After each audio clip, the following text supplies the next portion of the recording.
Welcome to another episode of Cinema Shame, where in the land of truth, the person with one piece of random trivia is king, which means I, Alan Mott, and our other host, James Patrick, are constantly battling for the crown. We're excited today to be joined by author and film critic Jason Bailey, who is currently on his online promotional tour for his latest book, a biography of James Gandolfini. Jason is currently the editor-in-chief at crookedmarquee.com, has been bylined in Vanity Fair, The New York Times, and Rolling Stone, and previously published books about Richard Pryor, Pulp Fiction, and the films of New York City. If you like what he says on our podcast, you can also check him out on his podcast, Guide for the Film Fanatic.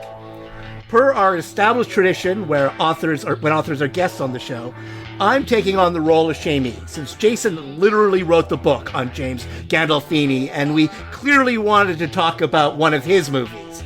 It took me less than 10 seconds to pick Armando Iannucci's feature directorial debut, the hilarious political satire In the Loop. Is war unforeseeable, Minister? Look, for the plane in the fog, the mountain is unforeseeable, but then it is suddenly very real and unforeseeable. Thank you so much. He did not say unforeseeable. You may have heard him say that, but he did not say that. I don't think war is unforeseeable. What is it then? I don't know. Foreseeable? No. No! Wars do sometimes work.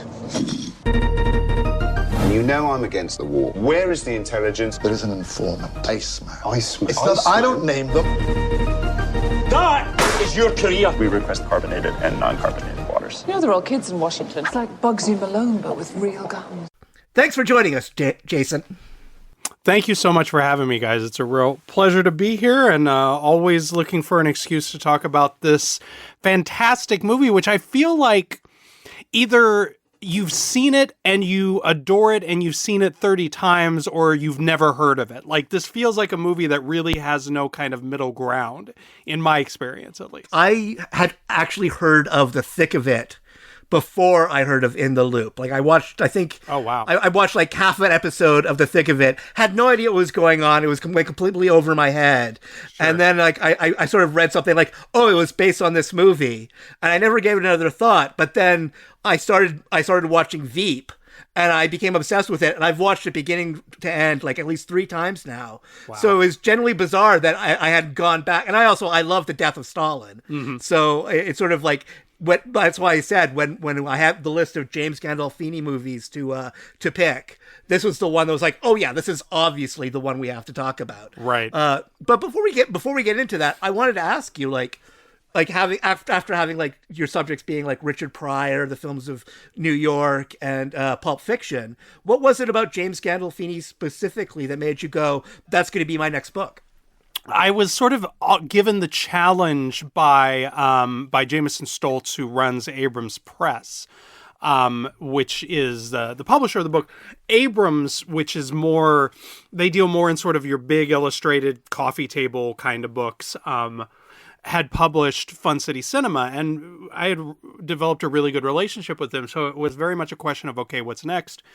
And he had asked if I had ever written like a full-on biography, which I hadn't. You know, I did a sort of a filmography for Woody Allen. The Richard Pryor book is pointedly sort of not a biography. It's a series of critical essays that are sort of about recurring themes within his entire body of work, but it's by no means Richard Pryor was born in yada yada, and yeah. Jameson said, would you be interested in writing something like that? And my initial response was no, because it seemed too hard to do well. I have a theory that it's quite easy to write a just fine entertainment biography. You know what I mean? Like, I think we've all read entertainment biographies that were just fine, in that if it's an interesting person who had a noteworthy career, the natural arc of their life was probably dramatic. If you get all of the events in the right order and Yeah. do some research and interview some people who knew them and sort of line it all up, then you've got a book and it's fine. And if people like the person enough to buy the book, then they'll enjoy the book enough. I knew that I could do, but I didn't want to do that. And I knew that you could also do more than that. Like that there are great entertainment biographies out there. You know, Mark Harris's book on Mike Nichols was very much a sort of North Star for me on this. Peter Guralnick's... Well, I consider his other book, the title is, but the one about 1966. Yeah, Pictures at a Revolution. Yeah. That's my favorite film book of all time. I think it may well be mine as well. So, you know, I came away from that or from Peter Guralnick's Elvis book, or which I read, the third thing here I read after I had sort of finished mine, but Kerry Corrigan's Elaine May book. I came away from all of those feeling like, no, this is like an actually like exceptional piece of writing, and I feel like I know this person.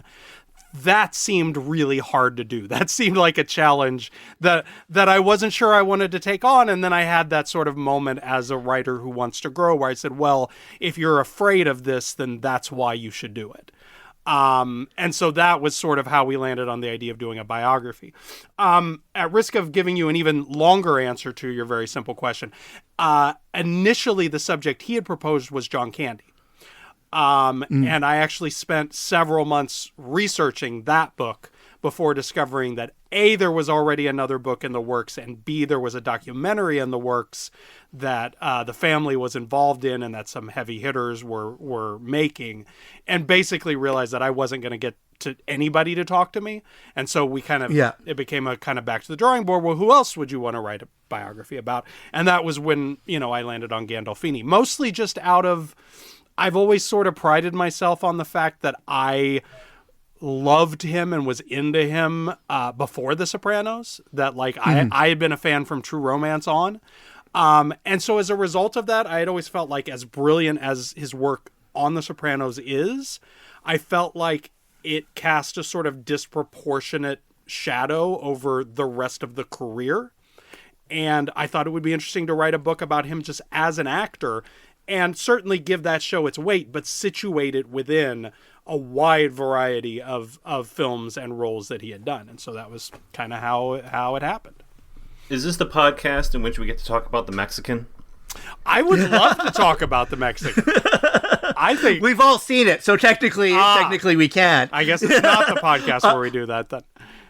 I will say that it's interesting that you say that, because I will confess here and now, I've seen maybe 15 minutes of The Sopranos. Wow. Like I've never watched it. And literally when people say the name James Gandolfini, the first scene I think of is him and Patricia Arquette in True Romance. Like to me, that's who James Gandolfini is. Right. Like, and like, or something like The Mexican, or even like something like this now. Like I'm like, to me, like Tony Soprano is one of those like iconic characters who really isn't an icon to me, because I've never really watched the show. Like I know all the beats of the show. Yep. Like I know like, oh, that famous episode and the ending and like this happened and this happened. So I feel like I don't even have to watch, just through like culture, you know, the series. Right. No, it is one of those shows where, even if you haven't watched it, you kind of know it.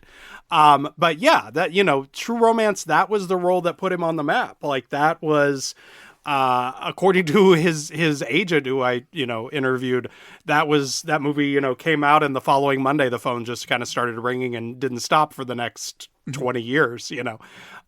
So yeah, I love that. Like the idea that, you know, this was an actor who had a lot of tools in his toolbox, a lot of characters he could do, a lot of notes that he could play. And the fact that he had that kind of range certainly is a huge part of why his performance as Tony Soprano was so fantastic, because he wasn't just playing him as a tough guy. He had a vulnerability and a sensitivity. But you can really, when you delve into the filmography, you can see a lot more of what he could do. And I think especially later on, he talked about this, that it became important to him to be recognized as a comic actor. That was something he really wanted to achieve in the post-Sopranos era.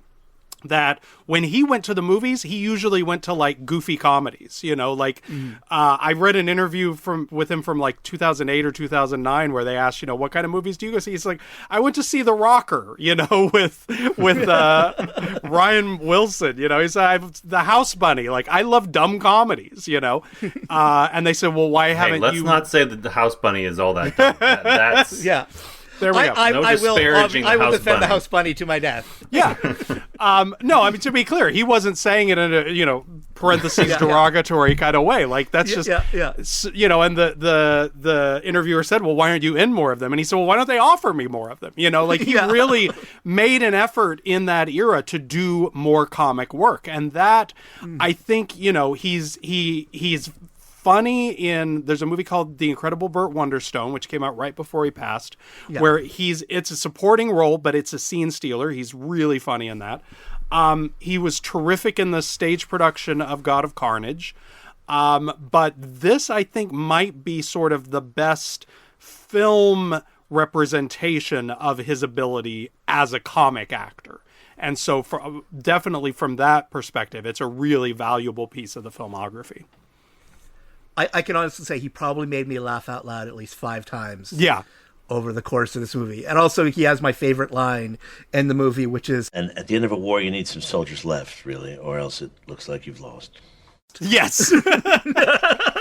I mean, that entire scene, whenever I have brought this movie up, and like I hosted a screening of it in Brooklyn right around during Pub Week, the week the book came out, I hosted a screening out at the Nighthawk. Whenever this movie comes out, the children's bedroom scene is the one that people always think of and bring up and want to talk about, is, with him punching those numbers in and like boing, cling, it's like, it's a perfect little scene. It really is.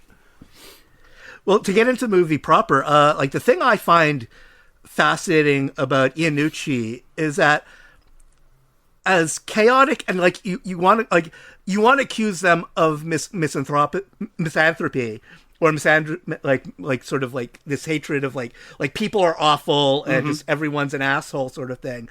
But I actually find them strangely comforting, because it's like this idea of like these people who have these like incredibly powerful positions are actually just people. Like, they're not these mythic like figures. Yes. They are just people who are just like figuring it out as it goes along, and they're just constantly bluffing, and they all have imposter syndrome. And it's sort of like it's really the case where like this is how I would be if I was in government. Yeah.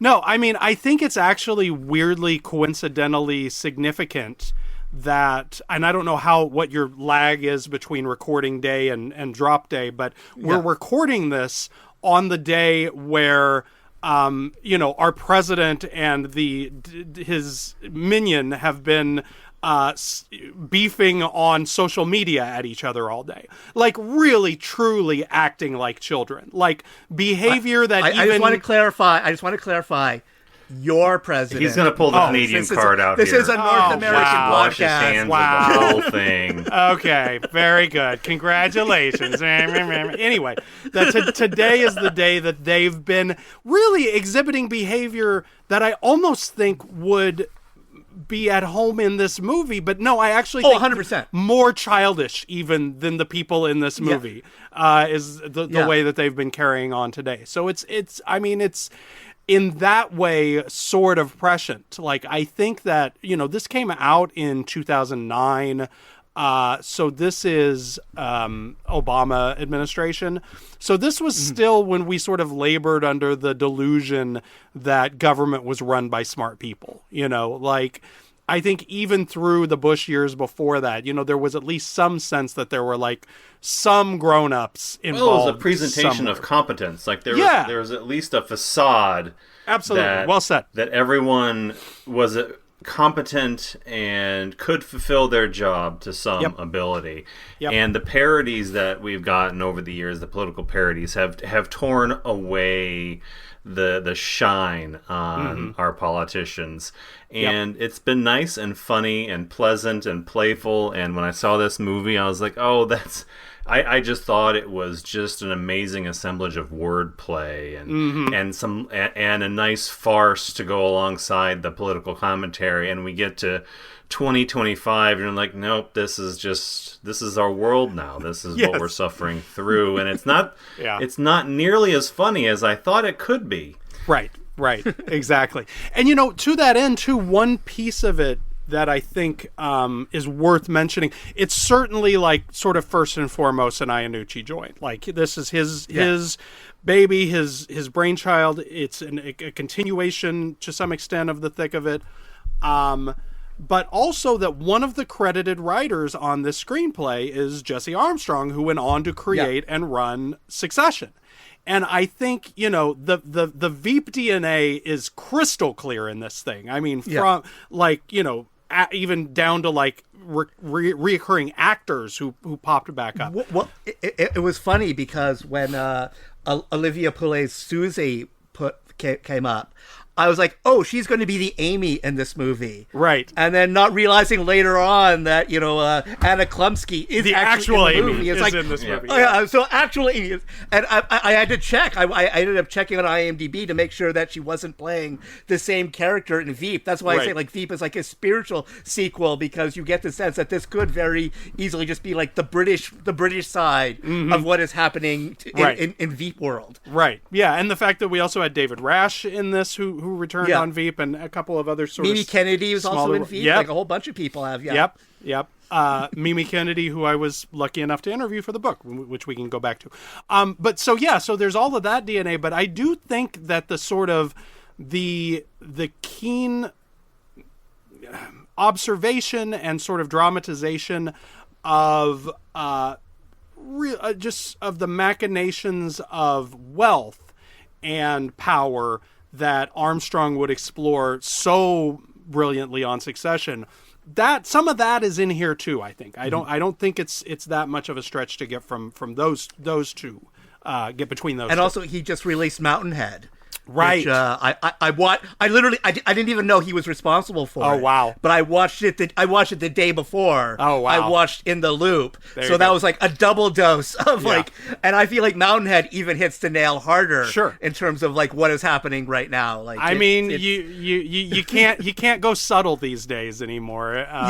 You can't get too sophisticated with this stuff. But and when I first saw this movie, I actually saw it pre-release. I saw it at a press screening for the Tribeca Film Festival, where it played that year. It had premiered at Sundance and got picked up by IFC Films at Sundance, and then sort of worked through the festival circuit through the spring and came out in April or May of that year. So I saw it at Tribeca not long before it opened, and I hadn't seen the thick of it, so I didn't have any frame of reference for Iannucci. Did the thick of it precede this? I thought thought it was the other way around. No, it did. It preceded this. Yeah, and so Couple years, and Tucker was sort of the main carryover from the show into this. Well, I think there were a couple of other smaller characters. But so I didn't know his work at all. I went to this press screening because James Gandolfini's name was in the cast list, even though it was part of an ensemble that was very clear that it wasn't like so this really was the first time I got to know his style, worldview, way of working, but also it was the first time I'd seen Anna Klumsky in anything since like My Girl 2, and that was a real revelation. Like she is a spectacular comic actress. I absolutely love her. And so that was the performance that I sort of came away from it most amazed by. I knew Gandolfini was great and it was a different thing for him, but I wasn't surprised by how great he was, But with her, I was like, well, this child actor has become something really accomplished and interesting. It's funny because I think one of my favorite moments in the movie is in a movie filled with a lot of amazing dialogue. It's a moment without any dialogue. It's when Gandolfini keeps looking at her like through the window, and she's just like, "What the fuck do you want?" Like, yes, like just look on her face, like what, like what, like yes.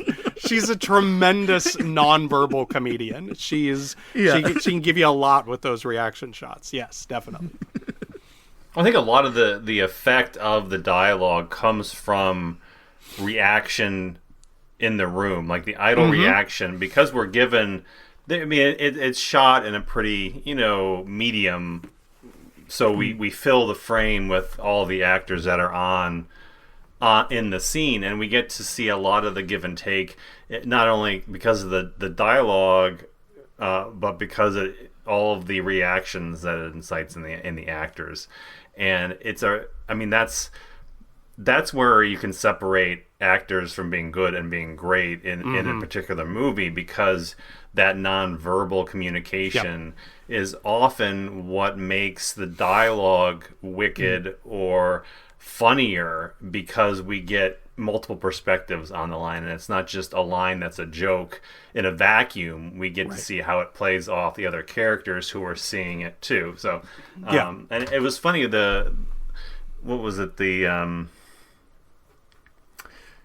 about, it was the last Pure Cinema podcast I was listening to. They just happened to be talking about Milos Forman's ability with nonverbal communication. So I was thinking about that as I was watching the movie today, and how Iannucci shot the responses to the dialogue that was being said. And it was something that I didn't pick up on, and maybe I wouldn't have if I hadn't listened to the conversation yesterday about Milos Forman, but I was impressed with the way this movie uses that as well to its advantages.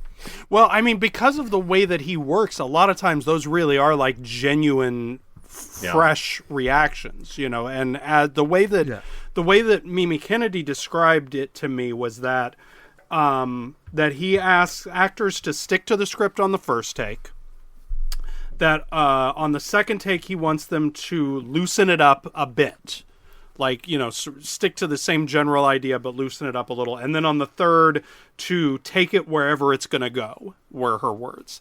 So I think, and so a lot of times you're seeing kind of a mixture of the improvisations that might have worked and the scripted stuff that played better, but I think also maybe sometimes you might even be seeing a reaction that's not to that line of dialogue as it was initially said, but to something maybe further out that happened later. It's a really, I think, clever way of working to make sure you've got this good script shot, but to also sort of allow for some improvisation and some other opportunities.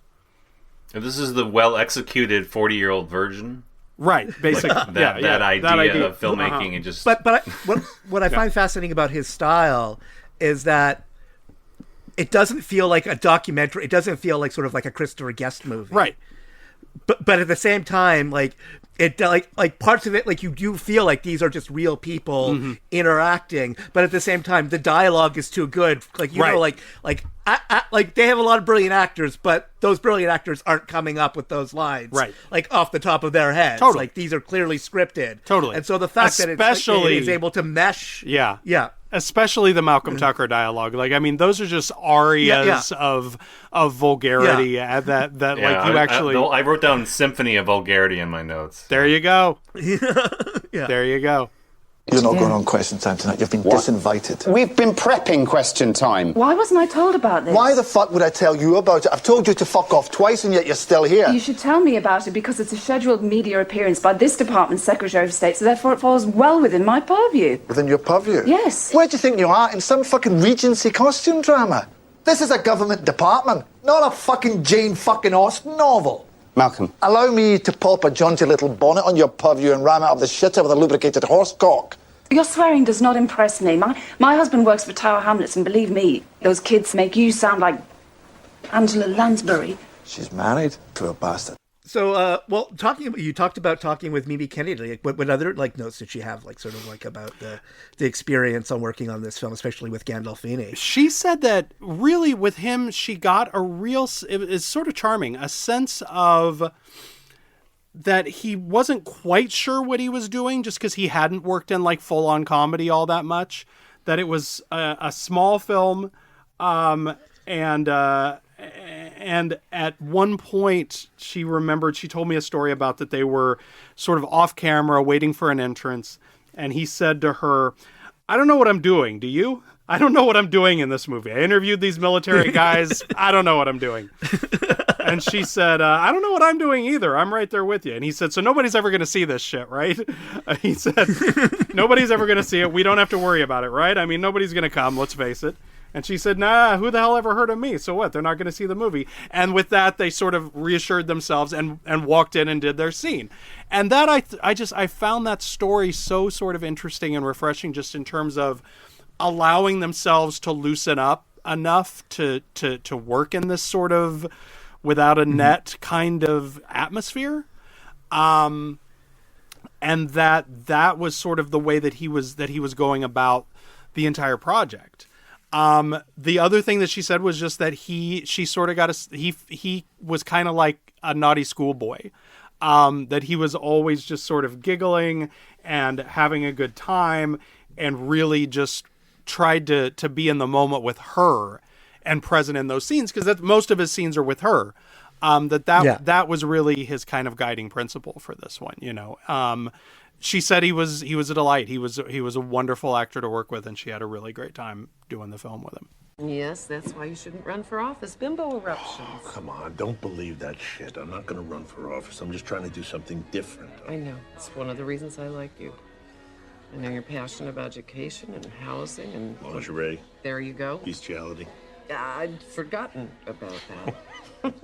Are you still allergic to the dog? Yes. I wake up and my eyes are closed and my head is swollen and I look like a giant ball sack. Oh, my God. You know, they do have modern medication for that sort of thing.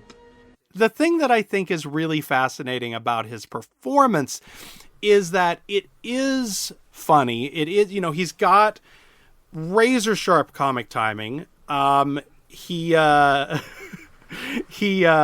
way that he delivers the line about being the Gore Vidal of the Pentagon, and then how he reacts to what she says after that. Yeah. Like, that's just a perfect little double take. But, you know, what I think is tremendous is that even in something like this where he's playing so much against type, he also is always careful not to... You never lose sight of what he does well entirely. And I think that's the most present in that one confrontation with Malcolm Tucker. Where he, first of all, where Malcolm Tucker calls him General Flintstone, which is a really good, really good insult. Really good. 4 stars. But, you know, when they're kind of going at each other, the way that Gandolfini can threaten him and seem terrifying without raising his voice. That was the only time where I actually sort of because it was kind of weird because I didn't completely buy him as a soldier. There was something specifically about his energy. Well, I think he's the way I was justified undermined throughout the script, and that makes that scene much more interesting because we're doubting his capacity in this role, and then he has that moment where you're like, okay, guy, I get it now. I'll hit you so hard in the face you'll be shitting teeth. Is the line there, and I believed him. Yeah, instantly credible. And because it's not just the line, it's the entire presence. It's the entire approach he takes to that exchange. Because you can say that line and it just be lip service for the character. But he's like building up to this verbal assault. Like he's holding it back for the right moment. And he's waiting for Capaldi to exercise whatever he's got to say, and then he ends the conversation. Yeah, that's one of my favorite moments. Then the other one, it's so simple, but if I could, I need to try to isolate this and make it into a GIF when he finally realizes what a schmuck. I'm sorry, the Tom Hollander character's name. Simon Foster. When he realizes that Simon Foster is actually full of shit, he gives him this big, broad smile and says, "You're an idiot." And it's just perfect. It's a perfect... The smile is perfect. The delivery is perfect. I wish I could tell so many people I encounter every day that they're an idiot with that kind of force and panache, really. Are you still playing the Hawk? It's in a way, I'm playing a much cleverer game than that. I'm a fake hawk. What? A fake hawk. You're an idiot. Or are you being a fake idiot? Okay, the one thing that I found really fascinating about this movie is how it sort of belies like the concept of like when we're talking about politics, we need to really explain things to people. We have to get really into the nitty gritty of like this is happening here and these are the bad guys and blah blah blah blah blah blah. Like whereas this case, like they exude all of that. We have no idea what the details are, and we get the sense that they don't care what the details are. Like it's just like they're going through the motions and just trying to save their own asses because. Like the sudden disaster, their career could be over in literally like one brick falling off a building, and your entire career is over. Yeah. No, I like the fact that there's like, I'm a real sucker for sort of for films that are set in a specific sort of culture and indulge in like lingo and shorthand, and like you said, don't feel like they have to explain it all to us like we're children. Like the movies that trust the audience to just sort of fill it in or figure out as much as we need to know, which usually is not all that much. Like as long as we have the kind of general idea. So like, the fact that they're throwing around the acronym for the PWIT PIP or whatever, the report that you wrote. PWIT. Yes. Little touches like that are very, like, if you're in the room with these people, there's no credible, logical reason for them to catch you up. And thus no way to do it without the sort of like clumsiest, clunkiest expositional dialogue imaginable, So like, I appreciate the fact that they bypass all of that because we don't need it and they know we don't need it. It's also form and function too, because the story they want to tell is about the vagaries. Yes. And getting into specifics would undermine the point of all of the nonsense. Explaining anything makes it less funny. Yes. And so when you're these types of comedies work much better for me because it's almost like a torrent of conversation, and you will never get it all in one turn. It absolutely requires multiple viewings to even catch like half of the things that Capaldi says. Yes. And I was trying to scribble some of them down, and it was happening. I couldn't keep up because I was about to say the exact same thing. Like I wrote about 4 down, and it was like, I'm just gonna keep pausing the movie and writing down lines. I actually want to watch the movie. I mean, it is a comedy that washes over you, and you pick up what you pick up, and there's so much. I hate to use the term meat because it's essentially the meat in the meatness. Room. Yeah, the meat in the room. Room meat. Room meat. And that comes back in such a wonderful way at the end of the film too. But yeah, it's one of those things that the whole thing is the meat. Everything that you get is grade A material. And there are people who will try and strangle that type of film, and that drives me crazy when they want to really dig into that and pick it apart, and it needs to. It's one of those movies that I hate to say it, you have to experience it in order to understand what the director wants to do. Because if you describe this to someone, I mean, what are you telling them that it's a satire of the run up to the Iraq War, the Iraqi war, and that nobody's going to run out and jump at that opportunity, right? That notorious laugh riot, the War on Terror, yeah. what was that Tom Cruise movie? Lions and Lambs. Lions into Lambs. Yeah, Oof. brutal. Brutal. Yeah, that's a good example of the exact opposite of what we're talking about. That's an entire movie of just people like talking at each other, and verbalizing op-eds at each other for 90 plus minutes. Yeah. I do, because it's one of those things where it's because he is so artful and bringing sort of like a sense of verisimilitude to it, that it's one of those things where you assume, they've done tons of research. But then you also like think about, this is the kind of thing where they're so clever that like a term like room meat, like I don't think it was probably anything anyone said before the movie came out. Right.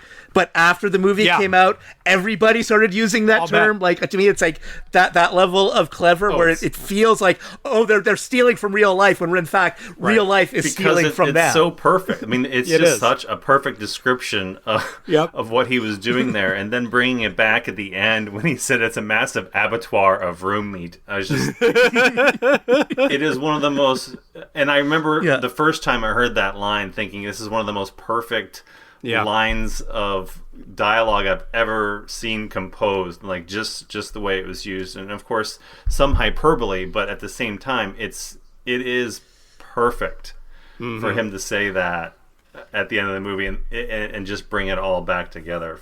And it's great how like the dialogue, like a lot of the best lines are literally just thrown away. Like I think you can barely hear what I think was my favorite, which is David Rashi's character, where he says, "I cannot stand to see a woman bleed from the mouth. Reminds me of country western music, which I cannot abide." And like the camera's literally moving away from him as he's saying it, and it's sort of like you're not showing him while he's saying the best line in the movie. Maybe he took some Altman. I wouldn't put him to really, because that's what Altman did so well. I really feel like there is a very Altman energy to it, in that it does feel like the people interact in that same way without, like you're saying, like without it feeling like a documentary. Like that was always the thing I like about Veep, was that in an era where every sitcom was like a pseudo documentary, that the actual one that should have been a pseudo documentary doesn't feel that way at all. And I think that's a credit to sort of like they film it in a way that I feel like is actually similar to how you would shoot a documentary without it actually ever feeling that way. Although I will say that there were a couple of moments in The Loop where it's like the music came up and it started to feel like movie-y to me, in a way the rest of the film didn't. And I think those are the only parts of the movie where that kind of like drew me a bit out of it. It was sort of like it was almost like Iannucci was saying, like, it's my first movie, I have to show people that I can do something that... Because it's like, if I had one criticism of In the Loop, and that it's funny finding out that it actually came out after the thick of it rather than preceding to it, is that it really does feel like 4 episodes of a TV show edited together into one movie. Yeah. I mean, I could see that, but I think, that's... I think he works in a sort of episodic nature, even when he's not doing episodic television. And even within episodes, there are episodic pieces. So that makes sense. But yeah, I mean, the Death of Stalin, I think, is simultaneously both, has a strong through line, but also meanders off into those sort of episodic moments occasionally. Yeah, I felt like Stalin to me was a much, in terms of being a movie felt a lot stronger to me than this. But then at the same time, like I said, if they were to do a Richard Splett Veep movie, I would watch that in a heartbeat, even if it felt like episodes strung together, just because I love those characters so much. And it's weird how in this case, the characters are so hateable, but you actually do end up feeling a lot of affection for them, even as they're being awful. Yeah, it's kind of amazing, because these are all people who I would absolutely abhor in real life. I would not be able to be in the same room with them for 2 minutes, but in movie form, they're amazing. I think a lot of that is the charisma of the performers too. I mean, Gandolfini, Mimi Kennedy, Anna Klumsky, all of they're so inherently likable that you're even sort of okay with them being terrible people in spots. I think that comes across. I do sometimes wonder, watching these things, I'm sure HR has a government has an HR department. Like at a certain point, like I know if I were to say like even like 1/100th of the thing these people say to each other all the time, my ass would be fired. Well, like there you have it. I think that's the one sort of like thing, like if there's an element of disbelief. That's just your Canadian sensibilities seeping south. True. It's true. Not. There you have it. It's not. Oh yeah, I forget that it's all Thunderdome in the States. Correct. And, Yes. Correct. Right, you are. Do you think that's sort of like a major, like, is that there's like almost like the Dozens, like this idea of like just constantly ragging on each other, where it's like that's how you show like that you're like a real vet, right? And that you do that and you can put up with it. And like it just slides off your back, and that's how you sort of separate yourself from like the amateurs. Yeah, that makes sense. I could see that. Yeah, I mean, and there is, and I think that's sort of a subtle theme of it as well. The idea of the sort of the different styles of dick waving, really, but between these two cultures, and it's on one hand you sort of think that the British way is a bit more, polite and intellectual, but then Malcolm Tucker's not polite. He's not intellectual. He's just this roaring, pestule of rage and anger, and I think that's fine too. Well, that's speaking as a Canadian. That's sort of the difference in the politics is like I always like describe like American politics is professional wrestling. Canadian politics is the 6 a.m. Prairie Farm Report. So it's very different styles, but it's almost bizarre because with like the parliamentary system, it actually is much more life and death because if you lose a vote, you're out of power. You have to have a new election. Right. It's not like in the States where like the president can, his bill can go down in flames and he still gets to be president. Right. And I think there is sort of like, it's funny in the British system, it is almost more cutthroat because if like the time, like, well, you see like how like the thing that ends Foster's career isn't the war. It's because the wall of his building that sits next to like one of his like his constituents, like it's starting to fall down and literally one brick drops off and Capaldi's like, this is why I have to fire you. Right. and he fires him because he wants to resign to like protest the war, and instead of allowing that happen, Capaldi's like, I'm going to take this extremely minor thing that happened and that's my excuse for firing you. Yeah.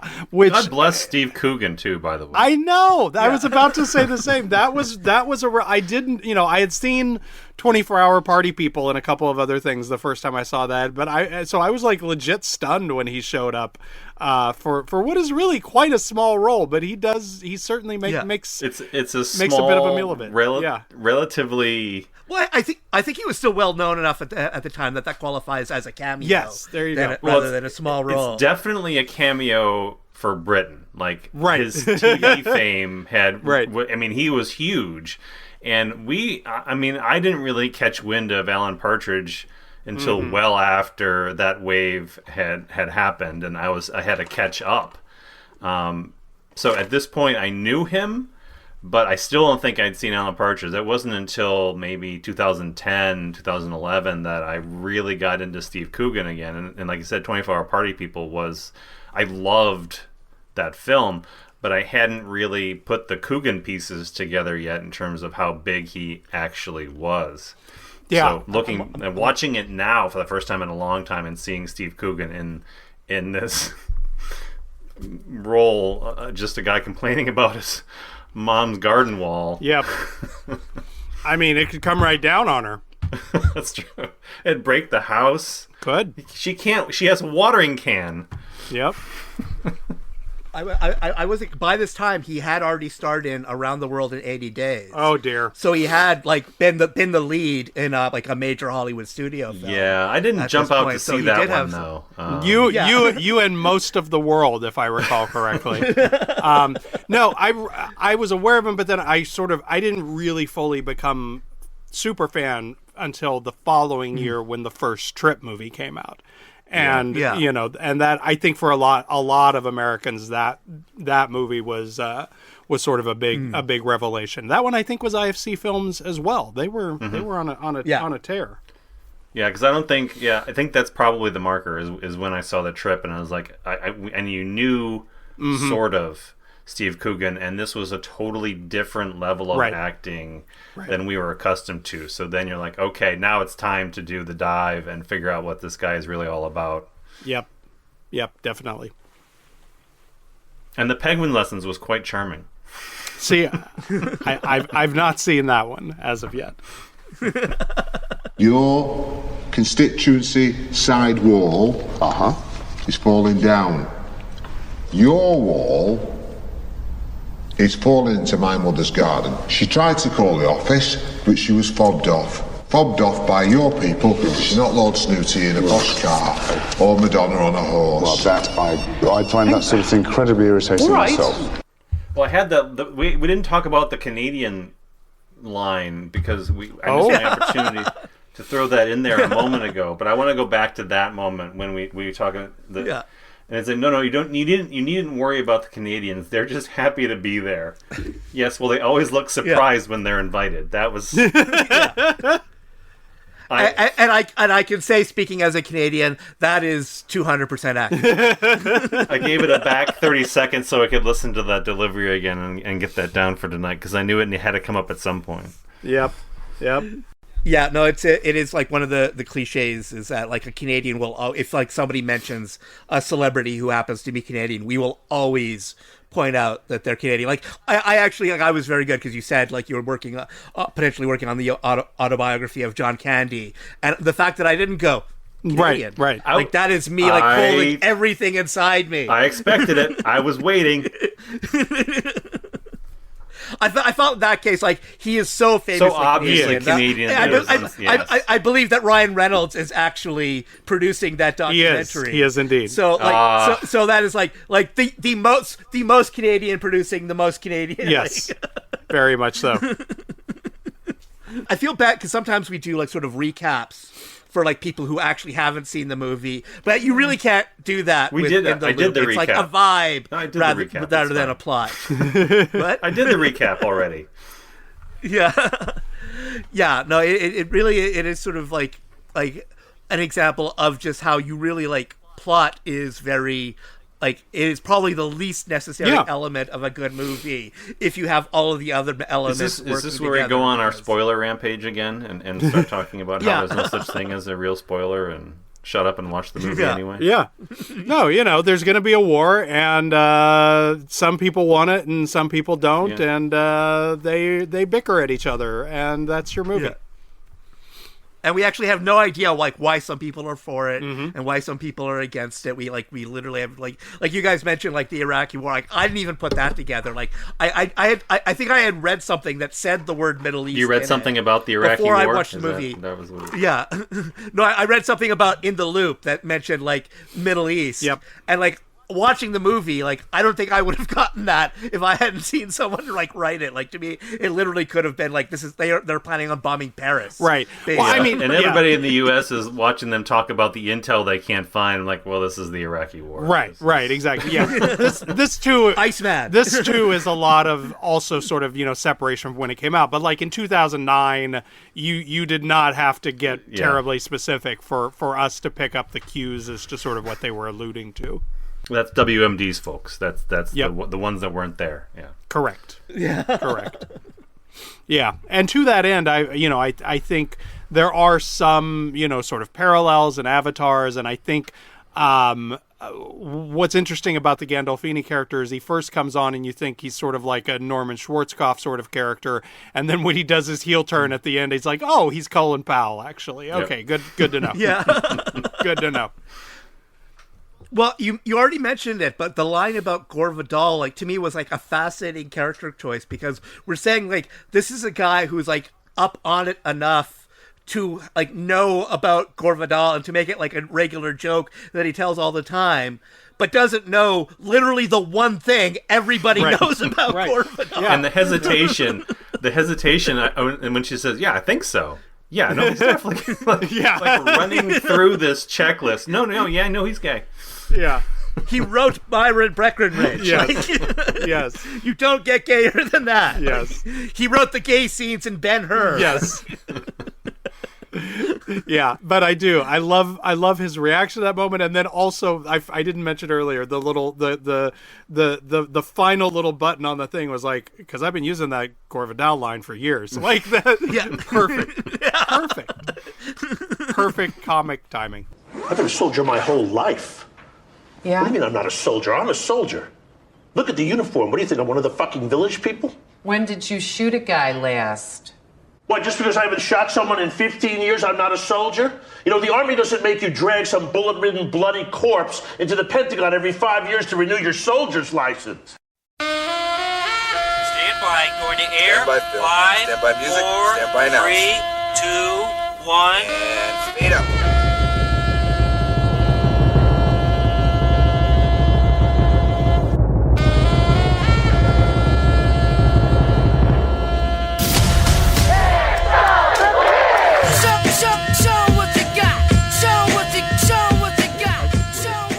Trivia. Okay, I'm ready. I pre-gamed Jason, and I told him like the usual spiel that like he's lucky that I'm doing the questions because there will be actual questions with answers. But mine would have fit the movie thing, today's movie, a little bit better, like the unanswerable. There you go. But you go ahead with your thing. I went with 10 questions, and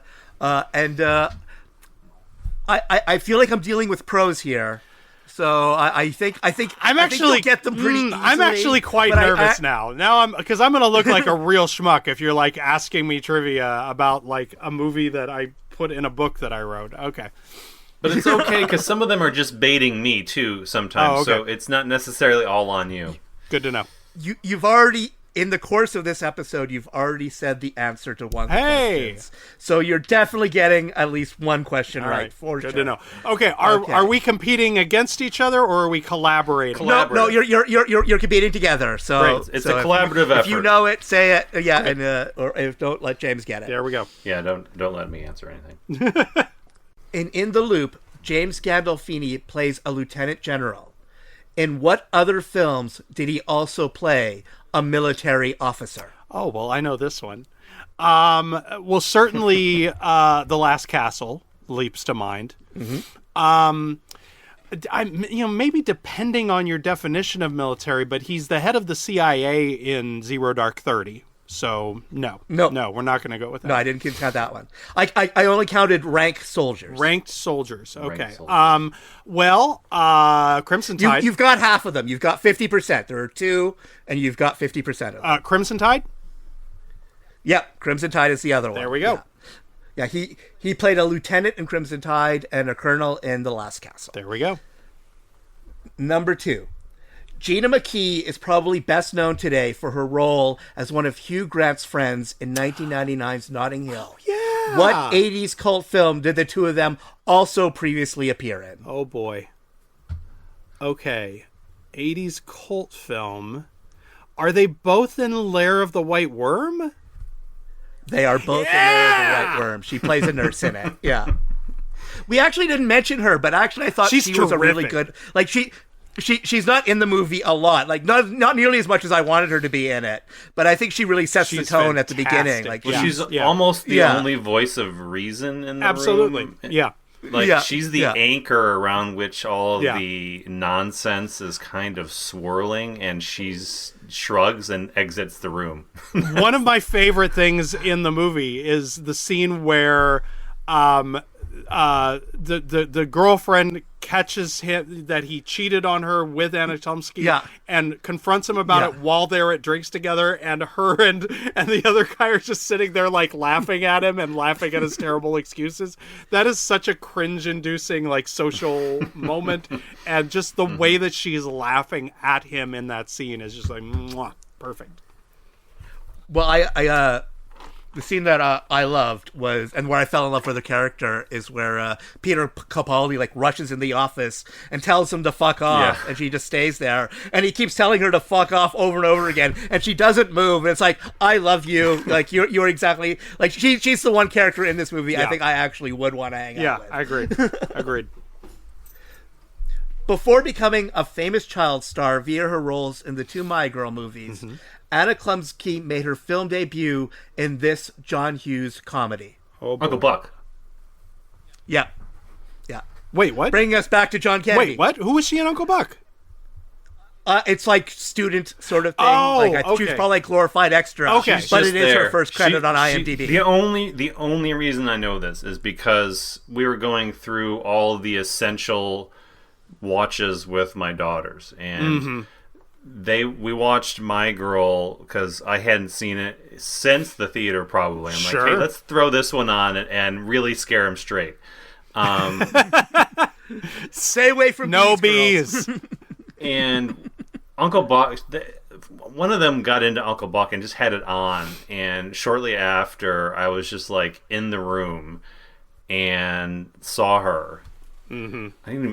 And we're all like, my girl. And we had a little celebration for recognizing her in this nothing scene. But it was like when your daughters like start recognizing people from other movies and putting pieces together and what else are they in, and that's why I can tell you it was Uncle Buck. No, I love it. My daughter is 11 and she's very much in that phase now, and the phrase that she always uses, which I adore because it's not correct, is she'll always say, oh, but you know, he's also the actor of High School Musical or whatever. It's like the actor of, not the actor who's in, or you know, it's always the actor of. So I'm like, yes, that is the actor of that. Very good.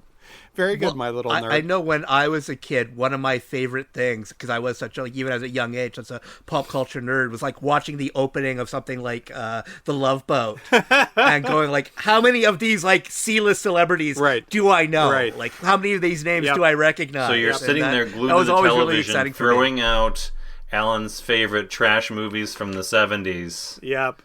Yeah. Okay, number 4. While some 90s kids may remember Mimi Kennedy as Jenna Elfman's mom in the popular sitcom Dharma and Greg, to people my age, she's the mom in this iconic 1990 teen drama. Pump Up the Volume. Oh, crap. That's correct. Oh, wow, I didn't know that. If you guys didn't get it, I was going to say 2 words, and you know what those 2 words are. Hard Harry? Talk hard. Yeah, Fuckity bye. Yeah. Okay, here's another one about someone in the cast we haven't talked about yet, so we might be able to get into it a little bit about it. Is which member of In the Loop's cast went on to direct 13 episodes of Veep? Oh wow. That's like more than a season. Yeah. Zach Woods. I know he directs. Does? No. Oh, okay. Man. Although he was also in Veep. He was. That's why I was trying to throw that together there. Someone we haven't mentioned Think before? of someone we haven't talked about yet. That's why I said Zach Think Woods. about someone we haven't talked about yet. Oh, boy. Yeah, I got nothing. It was Tom Addison who plays Toby Wright, Mr. Foster's aide. The one who sleeps with Anna Okay. Okay. Yeah. All right. Well, I don't think I know him from anything else. Me neither. Yeah. Well, apparently he's a director now. Well, good for him. Good for him. Not behind the camera. I say, good for him. One of Peter Capaldi's earliest acting roles was in the 1985 TV movie John and Yoko: A Love Story. What famous musician did he play in it? Oh, boy. God,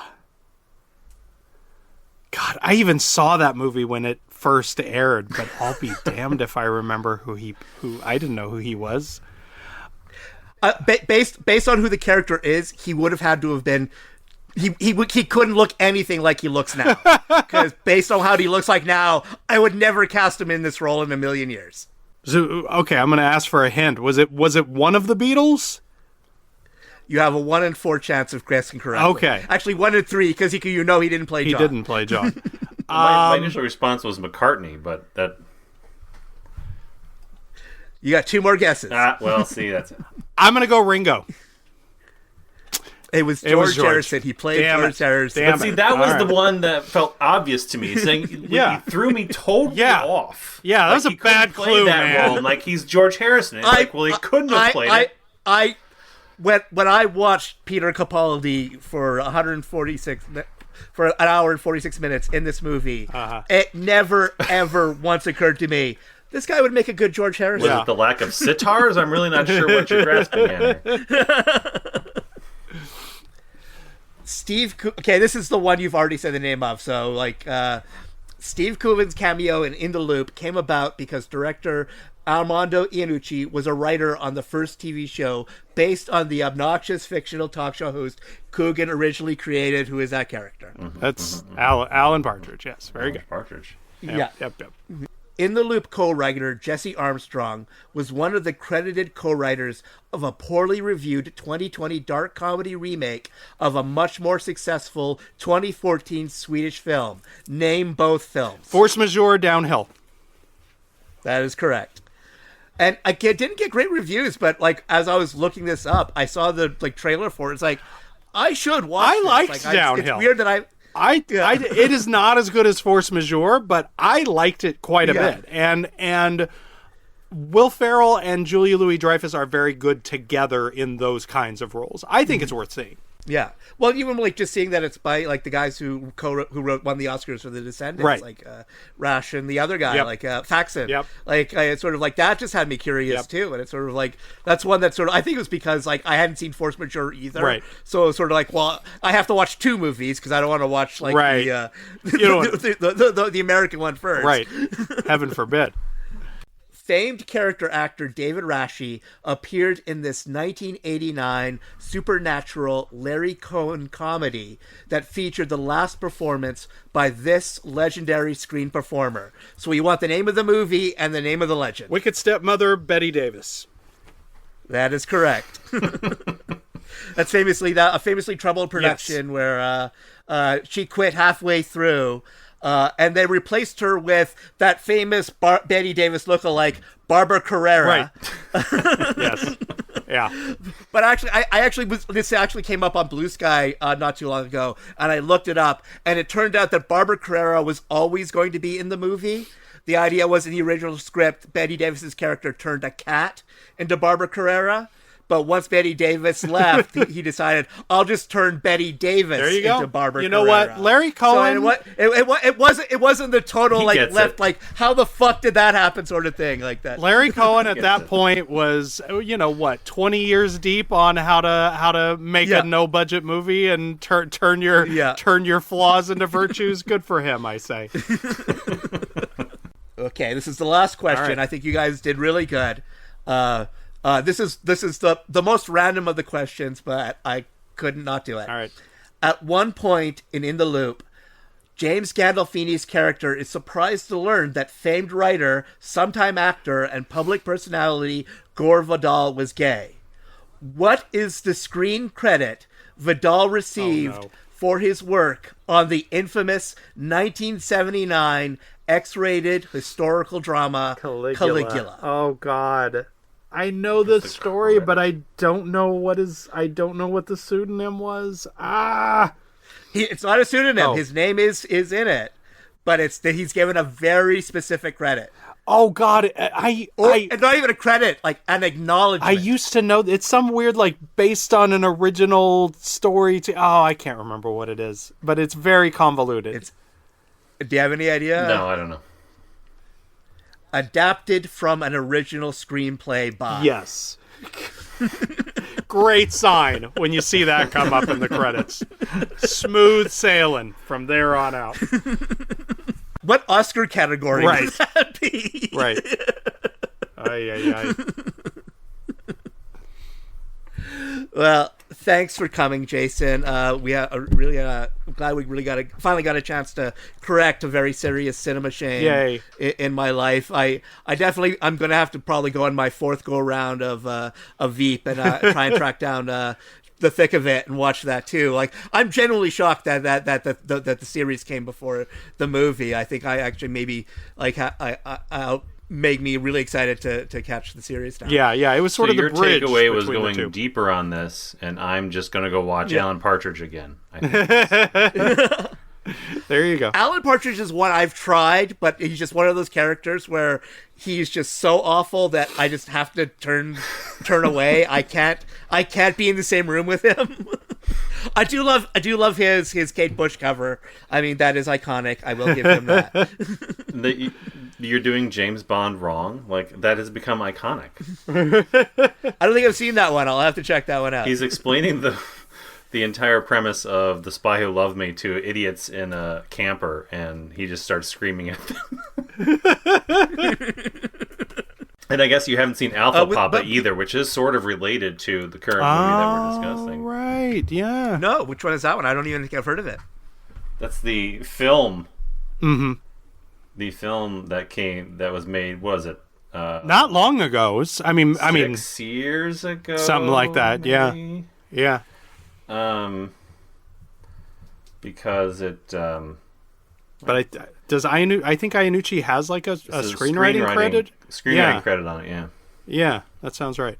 Was there, beyond the book, was there anything else you wanted to pitch? Jason, had the credits? Let's see. As you mentioned, I do co-host a podcast called Guide for the Film Fanatic, which is based on Danny Perry's 1986 book.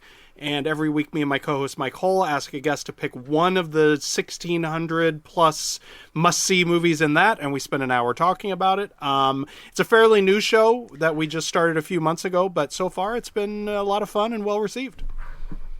I don't want to pimp myself, but I will say that the story I always tell about how I became a film fan is based on a Danny Perry book. All right. So, I mean... I look forward to hearing that when we have you on. And I have all the books. Yeah. Yeah. But I don't have that origin story, so maybe I'm second place. Yeah. So anyway, it's a good show. We're on wherever you get your podcasts. We're also on YouTube. I don't know why. I can't imagine watching someone recording a podcast, but apparently people like to do that, so we're providing that for them as well. And I'm on Blue Sky at Jason-Bailey, and the book is out. It's available in hardback and ebook and audiobook if you're an audiobook person. This is the first time I've had one that we did an audiobook for. I did not read it. We got a wonderful narrator, one of the rock stars of the audiobook narrator world, a gentleman named Eduardo Ballerini, who is apparently like a big deal in that world, and he's fantastic. I like to know that there's like audiobook voice actor rock stars out there. There are. Like, they have gatherings and just ragers together, and they do. I like that. Yeah. They sent me, when they were pitching him to me, they sent me like an article about him in the New York Times, like, because he's so good at this, with like stories about him like being at author events and like the author asking them to come up and do the reading for them that they were planning on doing at the thing because he's so good at it. So yeah, he killed it, and he's also an actor who was on like 4 episodes of The Sopranos, so it worked out really nicely. That's cool. So this came up recently for me too, because my wife started renting audiobooks from the library based on who read them. Yeah. And when she first told me this little nugget, I'm like, that's preposterous. I thought kind of so too, but I've like a few of the reviews that I've made the mistake of reading of the book on Amazon and Goodreads have specifically said I picked this up because it was an Eduardo Ballerini, and they've all been nice. They all liked the book, so it worked out well. But yeah, I can't imagine that either. But I don't know. I guess if you'll go see a movie because an actor you like is in it, then maybe you'll listen to a book. I've kind of come around on it. Yeah. Like initially, I'm like, I read the books from the writers that I want. Right. Like that's end of story. Yep. But I happen to be in the car with her quite often when she's throwing these things on. I'm like, you know what? This guy's quite good. Like, yep. I get it. I think it makes sense because like certain like readers are going to be like, they're going to be typecast for genre. Mm-hmm. Like they'll read certain kinds of books, so like, well, this guy who I really like only reads these kinds of books. It's not like he's gonna like go from like a spy novel to a cookbook. Like, yep. I was gonna say I have my funny random audiobook story is because I sort of burnt bridges at my publisher. I didn't realize that like 19-20 years after my books came out that they started producing audiobook versions And so Whoopsie. I had to buy my own copies just to check them out. And it turned out because they were locally produced, I actually knew the woman who recorded them because I'm in marketing now and I've hired her to do commercials for us. So it was like I was able to reach out. I was like, I don't know if you remember me, but you just read 2 of my books. I've hired you before. Nice. Worked out nicely. Yeah, they did offer me that. They were like, do you want to, read it yourself? And I was just like, you know what? I think I'm just going to read this. I'm going to leave this to the professionals, I think. I'll someone who actually knows how to do this. And there's a lot of quotes in the book. Like, what? Do I got to take on, a funny voice when I'm reading Edie Falco's quotes? Like, I don't know how this would. Just give it to somebody who knows what they're doing. And they did, and it worked out really nicely. So check that out if you like audiobooks. That's not the end of the beginning. The end of the beginning goes like this. Glang, glang-a-lang-a-lang-a-lang-a-lang-a-lang. Glang-a-lang-lang-a-lang-a-lang. Nobody does it better. And I'm a naked woman in silhouette with a gun, spinning round. Makes me feel sad for the rest. Nobody does it. Oh, bit of nipple. Quite as good as you. Baby, you're the best.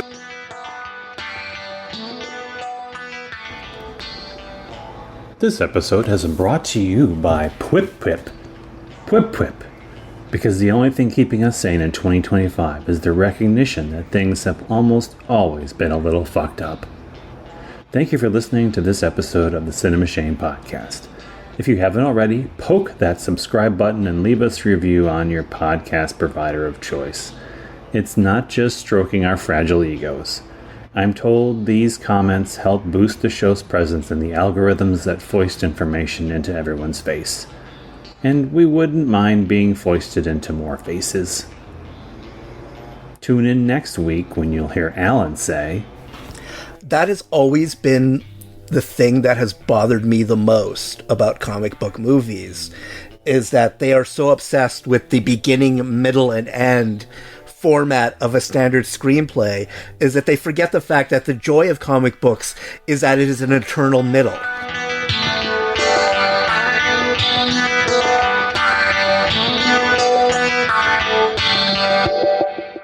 You have chosen wisely.